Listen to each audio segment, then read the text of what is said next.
J'ai le Samsung Galaxy S22, le modèle classique depuis sa sortie. Cela fait plusieurs mois que je l'utilise et je pense qu'il est clairement temps que je vous fasse enfin un retour d'expérience sur ce smartphone.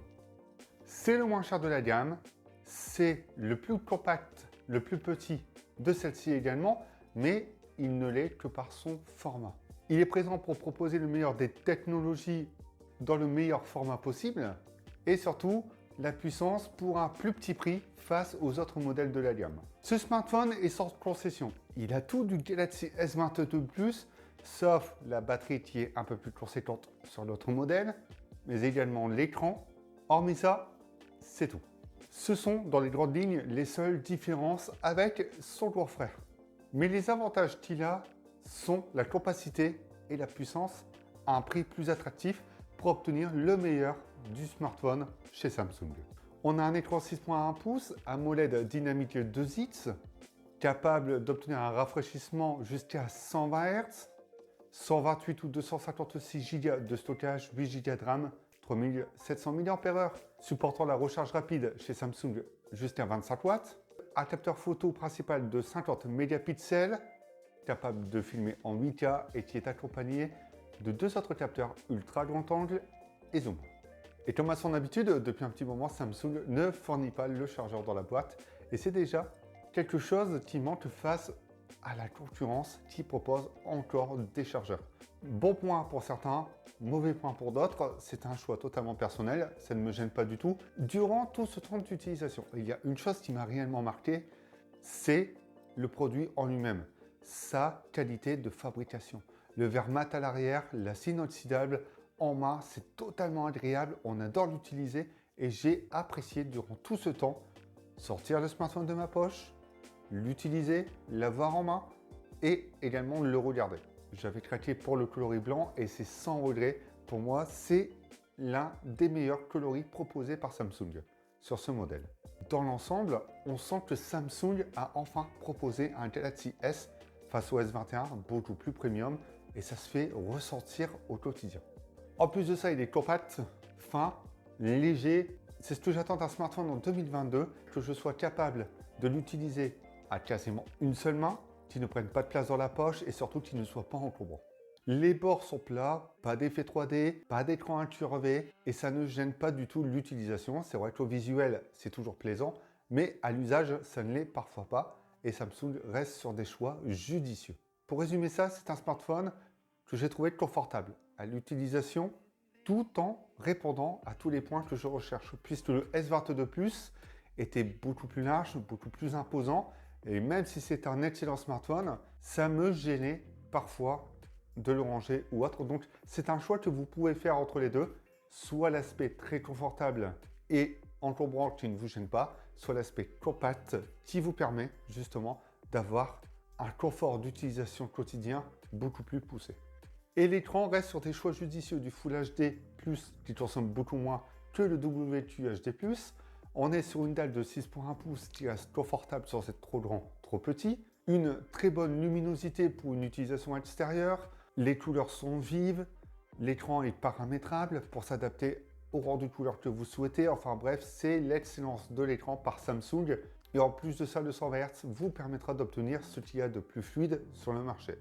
Enfin, il y a un peu plus maintenant sur certains smartphones, plus orientés gaming, mais dans les faits, ça reste ce qu'il y a de mieux. Samsung avait mal communiqué sur le fait que cet écran puisse descendre jusqu'à 1 Hz, il descend jusqu'à 48 Hz, si je ne me trompe pas, et c'est un peu dommage d'avoir eu une telle erreur de communication qui mettait des attentes à l'utilisateur. Mais aujourd'hui, on a le choix entre 60 ou adaptatif. Ce qui m'a également sauté à l'œil dès le démarrage de ce smartphone, c'est comme le S22 Plus, ce sont des bordures ultra fines que Samsung a réussi à maîtriser en domptant la connectique de l'écran qui passe juste sur le bas et ça permet de regagner sur le form factor, c'est-à-dire élargir l'écran dans un plus petit format. Samsung a réussi à optimiser le rafraîchissement d'image, la qualité de la définition, tout ça pour essayer de gagner en autonomie face au S21, mais dans les faits, on en parlera tout de suite après, c'est bien optimisé, mais ça a toujours un impact. Le lecteur d'empreintes digitales est bon, mais n'est pas ultra précis, pas ultra parfait. La reconnaissance faciale met parfois un peu de temps avant de réagir. J'ai trouvé ça quand même un peu dommage sur un téléphone lancé à 859 €. Et c'est pas la première fois chez Samsung qu'on rencontre également ce problème. L'impact provient surtout de l'Exynos 2200. Face au Snapdragon, c'est sûr et certain qu'il y aura une différence de performance, surtout graphique au niveau des jeux. Mais en soi, au quotidien, il permet de pouvoir tout faire tourner, d'être puissant, d'être performant et de répondre aux besoins de n'importe quel utilisateur. Il fera le travail sans problème et sans latence. Vous pourrez passer d'une application à une autre sans avoir de lag. Par contre, il aura tendance à chauffer assez rapidement et à maintenir cette chauffe si vous l'utilisez de façon intensive, notamment si vous jouez un petit moment dessus. Mais on sent enfin que Samsung maîtrise de mieux en mieux l'Exynos et ça fait plaisir, du moins sur les performances. Et pour tout ce qui est audio, pareil, vous pourrez écouter de la musique, jouer, regarder un film. Les haut-parleurs stéréo sont d'excellente qualité. Et en plus de ça, je suis en train d'enregistrer avec ce micro-cravate la vidéo de ce S22 qui est branché dessus. Vous voyez que je ne vous mens pas et la qualité est tout simplement excellente également si vous souhaitez enregistrer des vidéos avec ce smartphone. Après, il y a également One UI qui est là pour épauler et qui aide l'expérience utilisateur à être à son summum. C'est l'une des meilleures interfaces sur Android. En plus de ça, l'écosystème est complet. J'avais fait une vidéo dessus où je présente tous les produits que j'utilise qui se rattachent ensemble. Et si on a plein de produits Samsung chez soi, c'est très agréable à utiliser. Et ça, c'est un point également à notifier et qui fait partie de l'expérience durant ces plusieurs mois d'utilisation. Par contre, il n'y a pas l'utilité, mais ça aurait été intéressant de voir le S Pen compatible avec ce smartphone pour des déclenchements à distance, pour quelques notes ou autres avec une coque adaptée et pour le recharger. Tout ça c'est beau, mais il y a quelque chose qui gêne et qui a toujours gêné certains smartphones Samsung. C'est l'autonomie. Les 3700 mAh peuvent être suffisants si l'ensemble est bien harmonisé et bien optimisé. Malheureusement, ce n'est jamais le cas chez Samsung, puisque le S22 peine à finir la journée de façon intensive. Et si on n'est pas gourmand, on peut faire un peu plus, mais il faudra passer par la case charge quand même. En moyenne, que vous soyez en 60 ou en 120 Hz, si vous utilisez beaucoup votre smartphone, ne comptez pas faire la journée. Et n'ayant pas de chargeur 25 watts, je vous conseille de prendre le chargeur officiel, puisque si vous passez par un autre chargeur d'une autre marque, vous n'obtiendrez pas la charge compatible et la charge maximale qui est capable d'encaisser ce S22.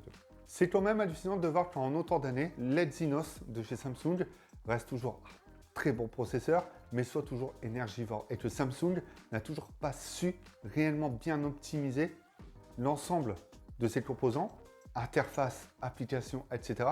pour ne pas permettre de proposer un smartphone haut de gamme qui tienne plus de la journée. Et ça a toujours été ce petit point qui fâche avec les smartphones Samsung, je me répète à chaque fois, mais c'est quelque chose qui devrait s'arranger puisque d'autres constructeurs aux environs du même prix, même parfois moins cher, proposent beaucoup mieux sur ce point. Il y a également ce petit truc, je ne sais pas si vous avez un smartphone Samsung, mais dès que vous l'avez débranché du chargeur, vous perdez quelques pourcents de batterie et vous ne savez pas pourquoi vous passez de 100% à 96% par exemple en à peine quelques minutes et en le laissant en veille. C'est quelque chose de typique chez Samsung et ça perdure dans le temps. Aussi pour le prix, la charge 25 watts, d'autres marques proposent beaucoup plus aux environs du même prix, voire moins cher également. Enfin bref, il y a un effort à faire sur ce type de produit et sur cette gamme. Il y a un autre point qui m'a totalement séduit, qui me séduira toujours chez Samsung, c'est la partie photo où je n'ai pas été déçu. 50 mégapixels capteur principal, 10 mégapixels zoom x3 et le capteur ultra grand angle de 12 mégapixels. Le résultat est toujours excellent, Samsung maîtrise mieux sa colorimétrie puisque les photos sont beaucoup moins saturées, beaucoup moins vives. Et ça, c'est quelque chose que j'apprécie et que je vois que Samsung fait un effort dessus. Et dans l'ensemble, vous pouvez prendre une photo de jour comme de nuit, elles seront excellentes. Et en plus de ça, la cohérence entre les trois capteurs est réellement présente. Après, le mode 50 mégapixels est là pour récupérer plus de détails, plus de luminosité, etc. Mais je ne l'ai quasiment pas utilisé. Prendre une photo avec le capteur principal et après autant de mois, je reste sur mes positions. Ça reste tout simplement l'un des meilleurs photophones de cette année. Il est capable de filmer en 8K 30 images secondes avec une très bonne stabilisation. On a aussi la vue du réalisateur qui permet d'avoir un point de vue sur les trois capteurs, mais également de pouvoir basculer entre ces trois capteurs. Je ne vais pas réitérer dessus, j'avais tout dit lors de la vidéo du Galaxy S22 Plus. Ce smartphone est excellent sur la photo et sur la vidéo. Aujourd'hui, ce smartphone coûte 749 €, ce qui est un prix beaucoup plus attractif et 100 € moins cher qu'à son lancement. Il est donc plus accessible, plus intéressant et il vaut beaucoup plus son prix. C'est sûr que face à d'autres smartphones, d'autres marques et sur la même catégorie de produits, il n'a rien à envier. Mais il propose quand même une charge moins rapide, une moins bonne autonomie, mais il a surtout cette capacité, cette puissance, cette performance et cette partie photo que l'on a envie d'avoir sur smartphone. Encore une fois, j'adore l'utiliser et pendant ces 6 mois d'utilisation, je n'ai pas réellement été déçu puisque mon expérience se porte sur une utilisation normale, quotidienne et l'autonomie ne m'a pas gêné plus que ça puisque je pars travailler, je n'utilise pas forcément mon smartphone, je ne passe pas forcément tout mon temps sur le smartphone, un peu plus le dimanche lorsque je suis chez moi et en famille, mais sinon, je peux clairement vous dire que si on l'utilise de cette façon, les petits points gênants se font oublier. Par contre, si vous passez énormément de temps dessus, vous travaillez avec, là, je peux comprendre que ça peut gêner. Je le conseille totalement, mais attention, c'est votre utilisation qui décidera si ce smartphone est fait pour vous ou non.